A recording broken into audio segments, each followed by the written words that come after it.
namili na naman si Bossing ng mga isda. Fresh na fresh talaga siya. Ayan. Isda time na naman tayo ngayon. Ayan, marami siyang binili.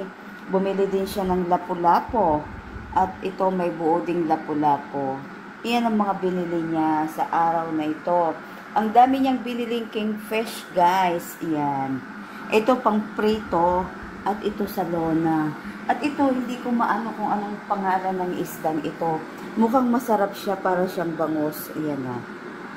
Ang sarap-sarap niya. Sariwang-sariwa na naman ang mga isda sa araw na to. Ayan. Yan. Ibig sabihin, busy-busy na naman talaga kami. Ganito lang talaga ang buhay OFW. Ito nga, nalinis na natin ang ating hipon. Iyan, malinis na siya. At ito na rin ang ating mga bell peppers na gagamitin sa ating curry shrimp at itong ating onion. At yung mga iba nating isda, ibinabad muna natin siya. Ibinabad natin siya sa lemon para maalis ang kanyang langsa. At ito na nga, magandang-maganda ang ating weather for today. Andiri yan ang aming papaya. Ayan. At andirito naman ang aming mga iluluto. Ayan.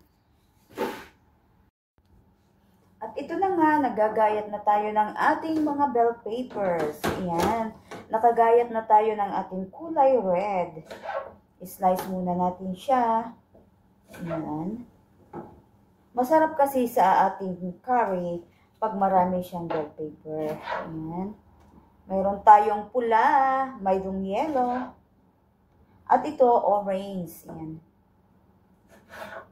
Bising-busy ang ating kusina dahil ngayon ay Sabado. Ayan.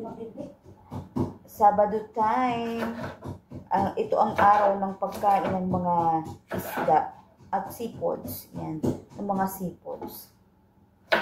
At ang aming salad, gagawa din kami ng patos. Ayan.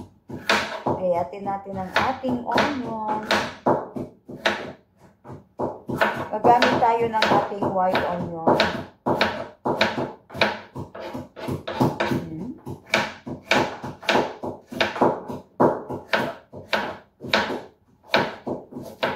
Busy ang ating kitchen.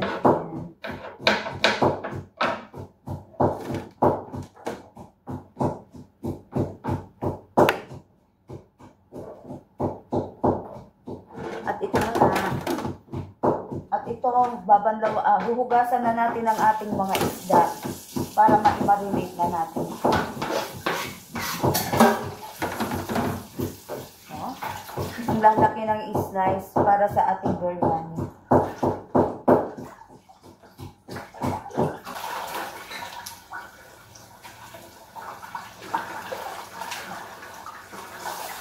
Busy kami ng aking partner na si Narbolita.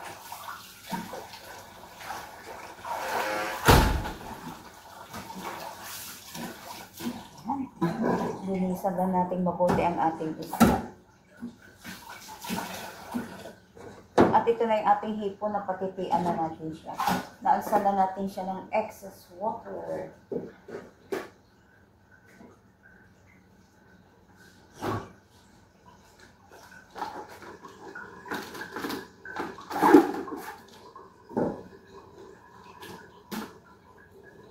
Daming gawa, guys.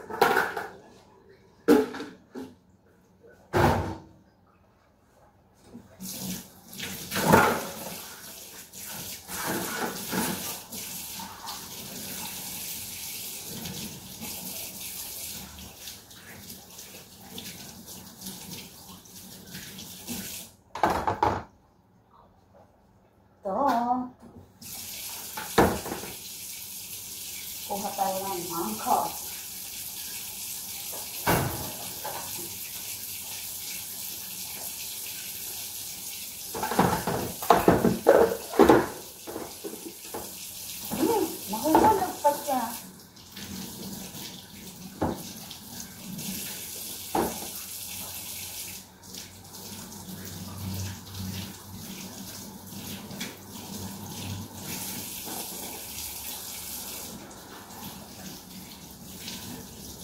Wala kaming bisita ngayon.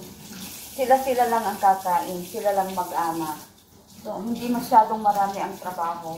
Pero marami pa rin lulutuin. Bali, 4 na putahe pa rin. Ayan.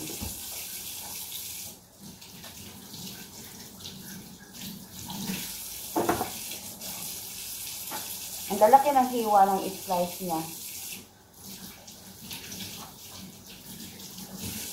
Ayan. Ito ang ating buhay. Ang buhay OFW. Okay lang.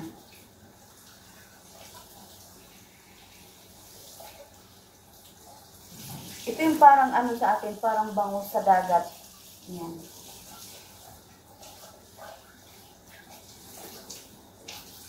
Ayan, natapos na natin silang linisan, guys. Ayan.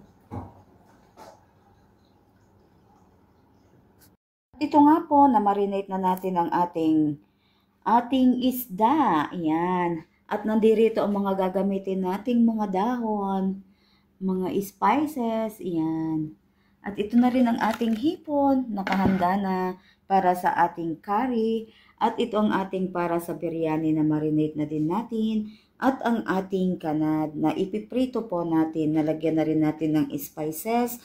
At nakahanda na rin ang mga vegetables na gagamitin natin. Ito na ang ating bell peppers at ang ating onion. At itong onion na ito, ipiprito natin siya, i-golden brown natin siya, at ilalagay natin sa ating biryani.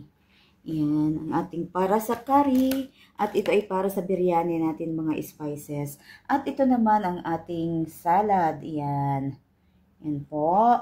Ready na tayo para magluto. Ito nga, iniluluto na natin ang ating curry shrimp. Iluto muna natin siya ng konti sa ating mga spices. Then, isinet aside muna natin siya. Ito na nga po. Ito na nga, nagigisa na tayo ng ating sibuyas. Nagigisa na tayo ng ating white onion. Lagay na rin natin ang ating garlic at ginger. Ayan.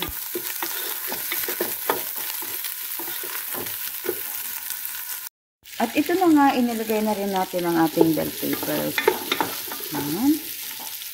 Ayan na, ang ating bell peppers. At ito na nga, nailagay na rin natin ang ating cocoa milk at ang ating whipping cream, ang ating cooking cream.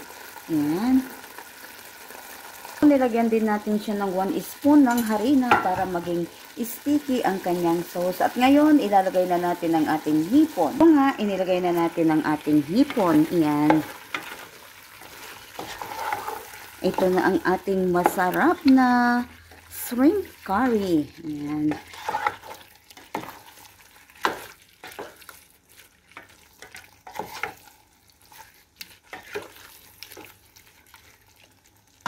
Ayan siya. Ang sarap-sarap. Healthy and yummy. Tayo lang natin siyang kumulo and then iset aside na rin natin siya. At magluluto naman tayo ng mga iba pa nating menu sa araw na to. Ito nga po, iniluluto na natin ang ating isda na gagamitin natin sa ating biryani. I-golden brown lang natin siya ng konti. Ito, nagawa na natin yung buntot. At nakasalang na rin ang ating tubig na pagpapakuluan natin ang ating bigas para sa ating biryani. Yan po. Yan. Busy pa rin ang ating kusina. Ayan. Maraming trabaho.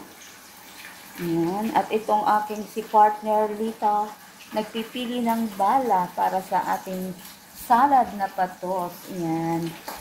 Ayan. It's still ongoing pa rin ang ating kusina.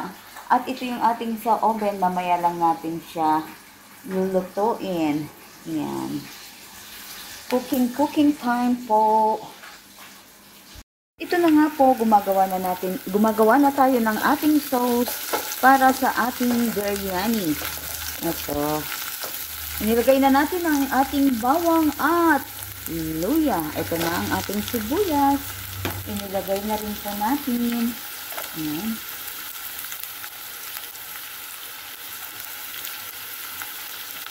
Antayin natin hanggang maging golden brown siya. Ito na nga ang ating onion. Ilalagay na natin ang ating curry leaves at ang ating cardamom at clove at ang ating cinnamon stick. Yan. Nilagay na natin siya. At lagyan din natin siya ng spices.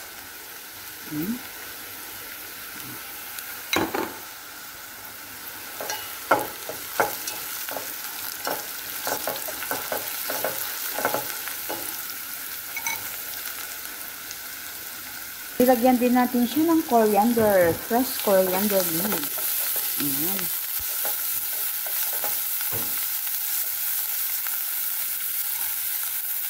Then, ilalagay na natin ang ating coconut milk. Ayan. 1 can of coconut milk. At hayaan lang natin siyang kumulo at males yung ating water. Ayan. At ito na nga ang ating biryani. Yan. Ang ating biryani with coconut oil. Ay, coconut milk, sorry. At ito, inilagay na natin ang ating kanin, ang ating kusbara at mint, at lalagyan natin siya ng onion. Yan. Yan. Inilagay na natin ang ating onion. Then, ilalagay natin ang ating isda. Yan. Meron tayong 3 piraso ng isda. Ayan. Ito. Inilagay na natin siya. Ito na ang ating biryani. Paiin-inan na lang natin siya, guys. Ayan. Ang ating fish biryani with coconut milk. Ayan po. Paiin-inan na lang natin siya. Ito, luto na nga ang ating isda. Nakahanda na rin ang ating mga pang-decoration. Ayan. Handa na. At ito na rin ang ating salad na patus. Ayan. Enjoy the food po, everyone. Ayan.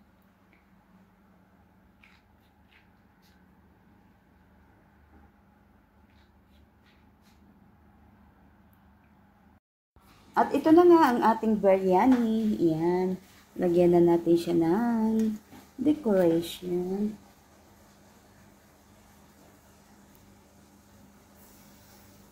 Hindi bumuka ang ating bulaklak.